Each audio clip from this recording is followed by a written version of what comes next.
Hi, my name is Megan McCart, and I'm going to be talking about health concerns in my community, Jefferson County, Missouri. For some background information, Jefferson County has a population of 218,733. It's 657 square miles, and according to USA News, it has a graduation rate of 92% and an unemployment rate of 3.1%. Both better than the national median of 88% and 3.9% respectively. Some well-known towns are Arnold, some parts of Fenton are included in Jefferson County, Cedar Hill, and Hillsborough. The first health concern I'm going to discuss is smoking. The picture on the screen is just the beginning of a pack of cigarettes at a friend's home in Fenton. This person goes through a few packs a day. USA News reports 23.2% of adults are smoking in Jefferson County, which is higher than the national and state median at 17.3% and 20.7% respectively. Smoking is a huge environmental problem because most people do not dispose of cigarette butts properly. They end up in water systems and do not break down easily. It can take over 500 years to completely break down a cigarette. Health-wise, they're the leading cause of preventable death in the U.S., according to the CDC. It is also the cause for 9 out of 10 of all lung cancer deaths. This image may only be of one person's use, but so many people choose to smoke cigarettes, even with so many problems surrounding them. It's not just in Jefferson County, but everywhere. One way to help people stop smoking or to prevent them from starting could be to have programs in place to deter this behavior. Over many years now, places of business aren't allowing customers to smoke inside. While this is a great start, it doesn't deter them from smoking. They usually just step outside and come back in once they're done. One thing I didn't really know existed is there are hotlines designed to give resources to quit smoking, like the CDC's Quit Now and the American Cancer Society Quit Line. If more people, no matter their age, were more educated about the risk of smoking, there could be a decline in smoking. Jefferson County in particular doesn't have anything on the health department website about not smoking or quitting cigarettes. Even in school, it isn't made to be a big deal anymore. I would focus on building a program that would center on educating people of all ages the dangers of smoking. This would also include resources, hopefully at a very low cost, on how to stop smoking. This could include nicotine-fighting consumables, therapeutic resources, and/or medications. Benefits of having something like this would be people living longer and healthier lives. While national programs like the CDC exist, the county could also be reaching out to its citizens and offering help. For this change to happen, there needs to be funding from local government, starting with those who run the health department. On their website, the administration is only listing their first names for departments, but the director and assistant director would be the best people to reach out to start. They could also point out people who may be able to help. This would be accessible to people within the county, and if it includes online resources, anyone able to locate the webpage. With any social service, this program comes from a place of no judgment, and anyone struggling with smoking, wanting to quit, or anyone dealing with peer pressure could access these services. No eligibility required, and everyone can learn. The next health concern I want to discuss is food insecurity. According to Feeding America, Jefferson County had a food insecurity rate of 11.3% in 2016. The state total was 14.7%. While Jefferson County's rate was lower, it's still a huge problem. The picture you see here is from Aruma's Deli, one store being in Jefferson County and actually in Imperial.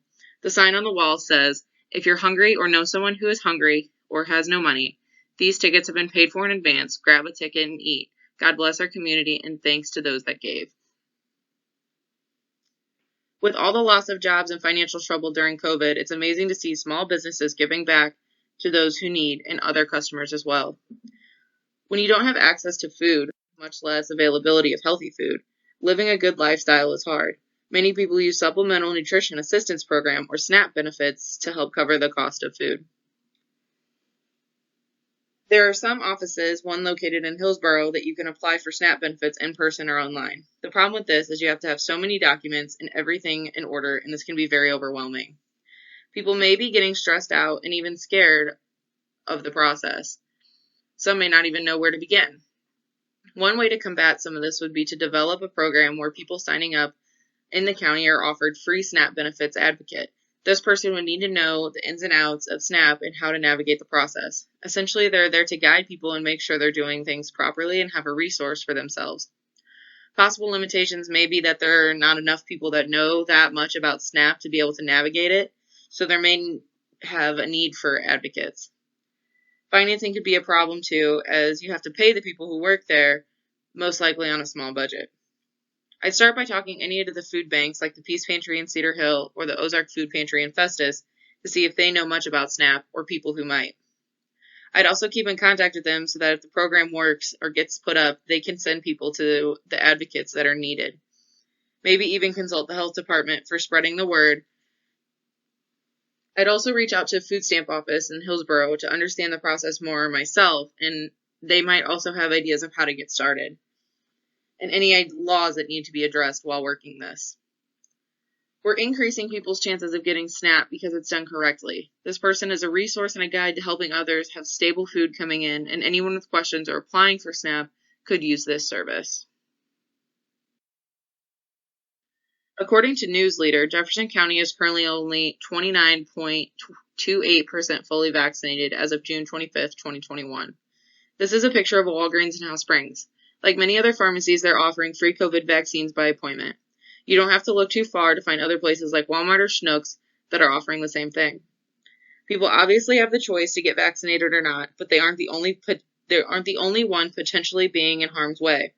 Without the vaccine, elderly people, immunocompromised individuals, and even everyday citizens are at risk. Here in Jefferson County, many people are unsure of the vaccine. There are some people that think the shot is dangerous. I think hearing from experts and personal experiences may help people understand it better. Getting together a panel of sorts to educate and answer questions about the vaccine could be a solution. Experts such as doctors, nurses, the health department, and if possible, people who worked on the vaccine or similar vaccines to come talk. To help get attendance, advertising on social media, in the local newspaper, and even small businesses, if we can do flyers. Small businesses have a lot of influence in small communities and can really help your cause. The vaccine is already free, so easily accessible financially. It is offered in many, many locations around the county, such as pharmacies, grocery stores, etc. The problem is people are just not getting it. Adding some kind of education program might nudge some more people into actually getting it.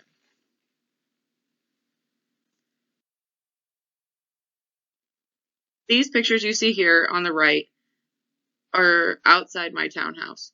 It constantly looks like this no matter how much trash I pick up. I live in Arnold, right next to a Schnucks. We have a lot of people that walk through there to get groceries. I can't prove who's doing this. It could be neighbors of mine, it could be Schnucks employees, it could be literally anyone.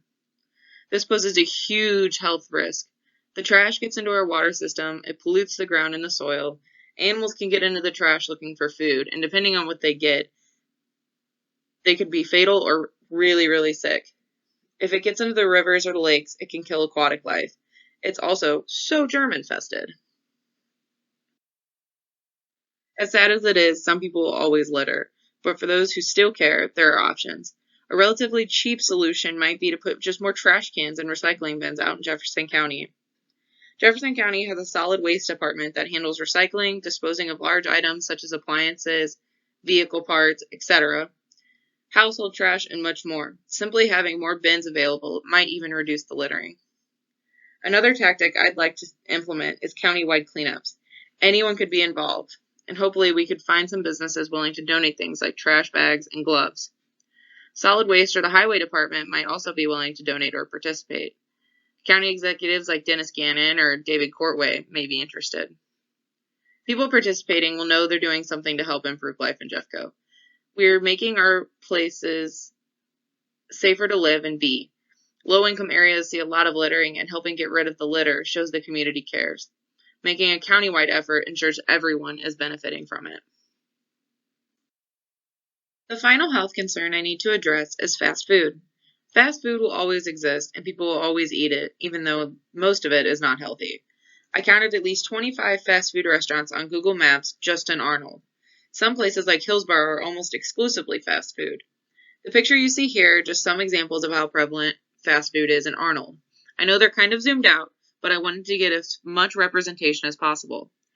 On the bottom picture, you can see there's a McDonald's, Panda Express, Wingstop, Starbucks, Arby's, Steak and Shake, and a couple small restaurants all in that little plaza. On the other picture is from the other view, the other side of the road that these plazas still sit with. Down the street there's just a Taco Bell, Chick-fil-A, Five Guys, Fazoli's, etc. They're everywhere. One major thing I see missing from Jeffco is fruit stands and farmers markets. There are a few, but it's not widespread across the county. Not only is it allowing local businesses to make money if you have a fruit stand or a farmers market, it's supporting our whole community. Prices tend to be better at farmers markets than chain stores, allowing access for more people. Fast food is generally cheap and easy, and many people can afford it. If we make fresh fruits and vegetables more available and more affordable, we might see a decline in fast food eating, promoting healthier lifestyles. To achieve this, I could talk to one of the largest fruit stands in Jefferson County, Andy's Produce. They give back to the community a lot. They're large enough that doing some pop-up shops or being a vendor at a farmer's market may bring people in. The prevalence of fast food is concerning, but we need to make healthy eating more available. These are the largest health concerns I see in Jefferson County. Thanks for listening.